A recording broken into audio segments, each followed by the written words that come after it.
नमस्कार। आइए सुनते हैं अरविंद कुमार भार्गवा अररिया के द्वारा लिखित व्यंग सांत्वना।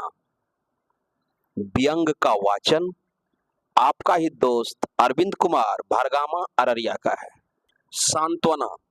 सांत्वना एक मजबूरी है जो बिजली की बिल की भांति न चाहते हुए भी हमें देना पड़ता है। जैसे पड़ोसी से जमीन का झगड़ा हुआ हो और आपने भीष्म प्रतिज्ञा ली है कि इस आदमी को कभी नहीं टोकूंगा, मगर उसके यहाँ किसी की मृत्यु हो जाए तो आपको तत्काल अपने प्रतिज्ञा को स्थगित कर सांत्वना के कार्यक्रम को आगे बढ़ाना पड़ेगा।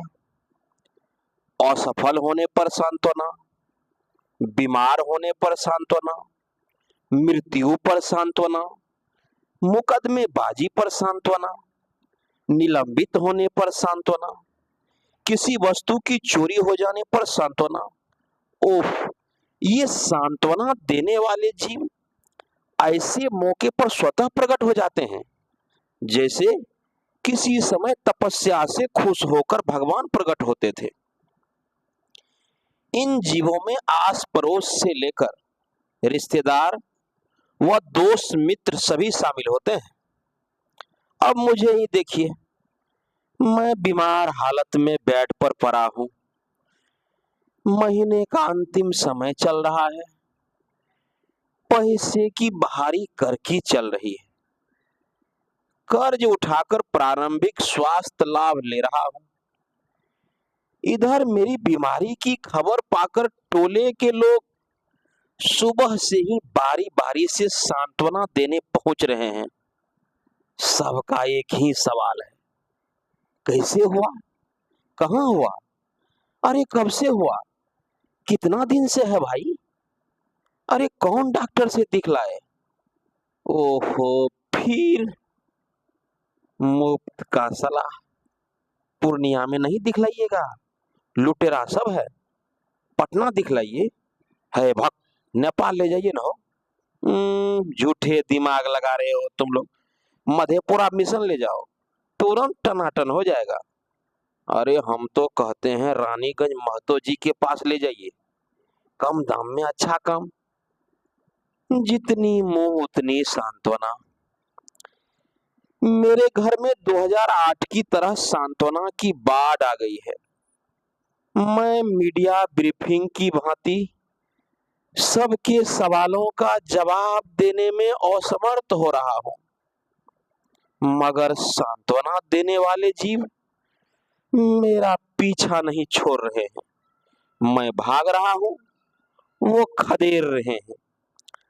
अब मोबाइल की घंटी भी लगातार बजने लगी है।